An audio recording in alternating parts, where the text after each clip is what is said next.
चैत्र नवरात्र गुढीपाडव्यापासून 9 दिवस देवघरात एक कलश नक्की भरा. घरात कसलीच कमी राहणार नाही.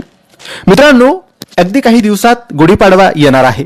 गुढीपाडवा म्हणजेच हिंदू नववर्षाचा पहिला दिवस. या दिवसापासून हिंदू नववर्ष सुरू होते आणि याच दिवसापासून चैत्र नवरात्र सुद्धा सुरू होते आणि चैत्र नवरात्र ही रामनवमीला समाप्त होते. अगदी 9 दिवसाचे ही नवरात्र असते. जसं शारदीय नवरात्र असते तसेच चैत्र नवरात्र सुद्धा असते. तर तुम्हाला चैत्र नवरात्रीच्या पहिल्या दिवशी म्हणजेच गुढीपाडव्याच्या दिवशी एक कलश भरायचा आहे.